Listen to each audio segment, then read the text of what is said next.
Morning बच्चों। मैं doctor Madhulika Singh उज्ज्वल।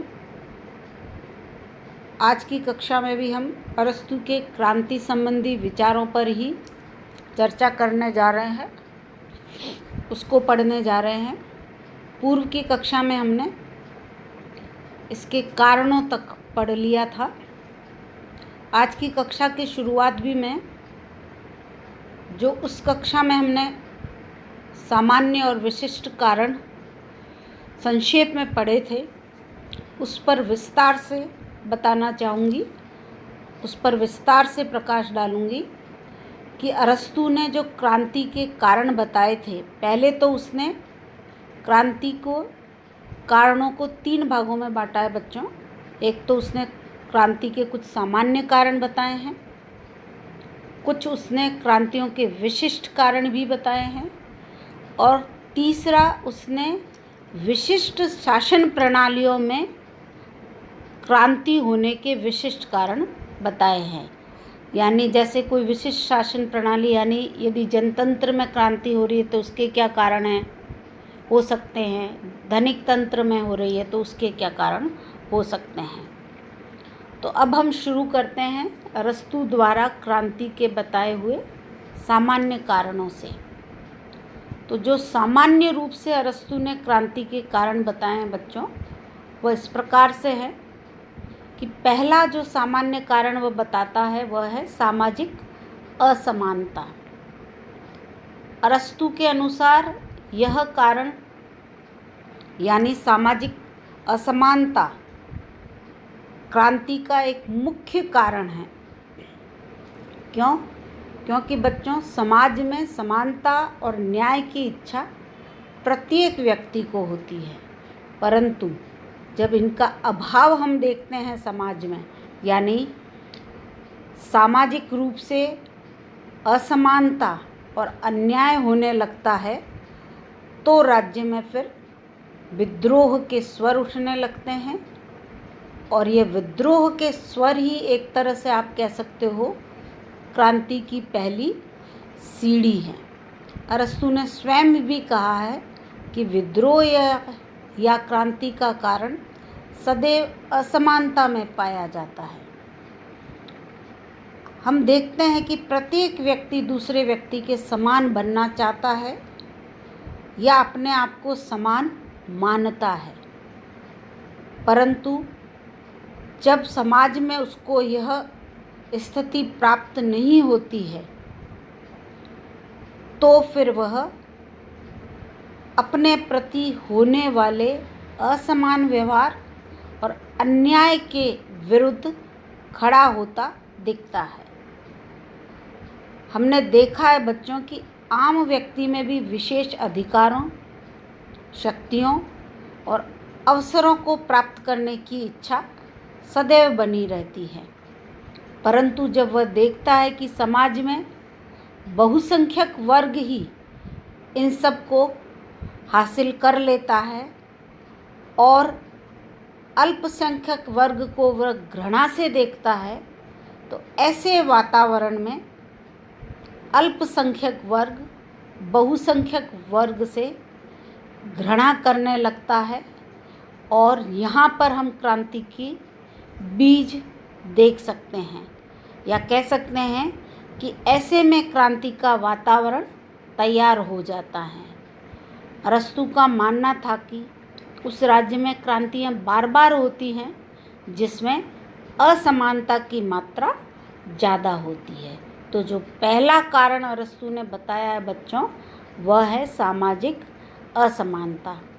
अब दूसरे कारण, सामान्य कारण की बात करें तो अरस्तु के अनुसार लाभ तथा सम्मान के उद्देश्यों की पूर्ति के लिए भी क्रांति या विद्रोह होते देखे गए हैं।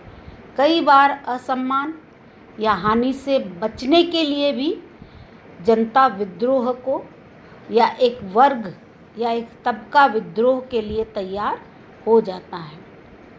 एक और सामान्य कारण जो अरस्तु ने बताया है बच्चों, वह है कि कई बार भय की भावना भी क्रांति को जन्म देती है। आदमी अपने आप में ही भयग्रस्त होकर कि सामने वाला उसके प्रति असमानता, अन्याय या अनुचित व्यवहार न कर दे, इस भावना से ही क्रांति को जन्म दे देता है, या आप कह सकते हो क्रांति कर देता है। एक और कारण जो सामान्य रूप से अरस्तु को लगता है क्रांति के होने के पीछे, वह यह है बच्चों कि जब राज्य के किसी अंग का असमानुपाती विस्तार होता है, यानी कोई एक अंग असमान रूप से वृद्धि करने लगता है, आप कह सकते हो व्यवस्था पर हावी होने लगता है, या व्यवस्था पर अधिक प्रभाव या दबाव बनाने लगता है, तब भी क्रांति जन्म ले सकती है, या ऐसी स्थिति भी क्रांति को जन्म देने वाली सामान्य तौर पे देखा गया है कि बनती है। एक और सामान्य कारण जो अरस्तु ने बताया है क्रांति का बच्चों, वह यह है कि कई बार व्यक्ति अपनी श्रेष्ठता की भावना के कारण भी क्रांति या विद्रोह करता है। किसी को लगता है कि जो शासन चला रहे हैं, जो शासन सत्ता में बैठे हैं, उनसे तो वह कहीं ज़्यादा श्रेष्ठ है, गुणों में, कुशलता में, अनुभव में, योग्यता में। तो उसकी ये जो श्रेष्ठता की भावना है, जो स्वयंभू की भावना है, वह भी कई बार क्रांति के होने का एक कारण बनती है। अब बात करते हैं बच्चों, जो अरस्तु ने क्रांतियों के विशेष कारण बताए थे उनकी। तो अरस्तु ने जो क्रांतियों के विशेष कारण बताए, उसको हम इस प्रकार से देख सकते हैं बच्चों। पहला कारण था शासकों की लालच, यानी जब शासक जनता के हितों की अनदेखी करके संविधान का उल्लंघन करते हैं, तो ऐसी स्थिति में राज्य का अस्तित्व और जनता का जीवन दोनों ही खतरे में पड़ जाते हैं, या खतरे में पड़ने की पूरी संभावना होती है, और इसके परिणाम स्वरूप जनता शासक के विरुद्ध विद्रोह कर देती है। यानी शासकों में जो लालच की भावना है, वह भी क्रांति को जन्म देने का एक कारण बनती है। दूसरा एक विशेष कारण शासन सत्ता का दुरुपयोग, यानी जब शासक वर्ग भ्रष्ट हो जाए, उसमें रिश्वत का बोलबाला हो जाए, भाई भतीजेवाद का बढ़ावा देने लग जाए, तब भी क्रांतियाँ जन्म लेती है। तीसरा कारण अरस्तु बताता है, जो विशेष कारण बताता है, वह है अयोग्य व्यक्ति का शासन। यानी जब शासक अयोग्य हो और शासन की भागीदारी में योग्य लोगों को स्थान न मिले, तो भी क्रांति की भूमिका बनती है। अगला कारण है मध्यम वर्ग का अभाव, यानी अरस्तु ने मध्यम वर्ग को राज्य की शांति और सुरक्षा के लिए आवश्यक माना था, अनिवार्य बताया था। और जिस राज्य में यह वर्ग नहीं होता है, यानी जहाँ सिर्फ अमीर और गरीब दो ही वर्ग होते हैं, तो उनमें निरंतर एक संघर्ष चलता रहता है, क्योंकि उनके बीच जो आर्थिक असमानता है, विषमता है, वह एक बड़े वर्ग संघर्ष के रूप में जब सामने आती है, तो वह विद्रोह का आधार भी बनती है और क्रांति को भी जन्म देने का एक कारण बनती है। यानी मध्यम वर्ग का अभाव भी व्यवस्था में क्रांति का एक कारण बन सकता है, ऐसा अरस्तु का मानना था। अगला कारण जो अरस्तु बताता है, वह है आर्थिक असंतुलन। यानी जिस समाज में या जिस राज्य में अमीरी और गरीबी के बीच एक गहरी खाई होती है, वहाँ पर जो उन दोनों के बीच बढ़ता हुआ असंतोष है, जो कि आर्थिक असंतुलन के कारण पैदा हुआ है, वह भी क्रांति को जन्म देता है। अगला कारण अरस्तु ने बताया है विदेशियों का बाहुल्य। यानी यदि किसी राज्य में विदेशी बहुत बड़ी संख्या में आ जाए, तो उससे वहाँ के नागरिकों को चुनौती मिलती है, और इस प्रकार दो संस्कृतियों की जो टकराहट होती है, वह भी क्रांति को कई बार जन्म देती है। अगला जो विशिष्ट कारण अरस्तु बताता है, वह है सम्मान की लालसा।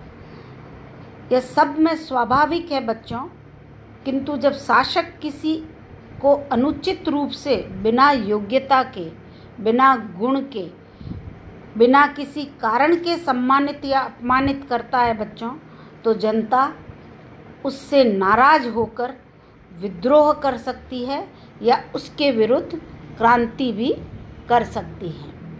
अगला कारण जो अरस्तु ने एक विशिष्ट कारण बताया है क्रांति का, वह है भय की भावना।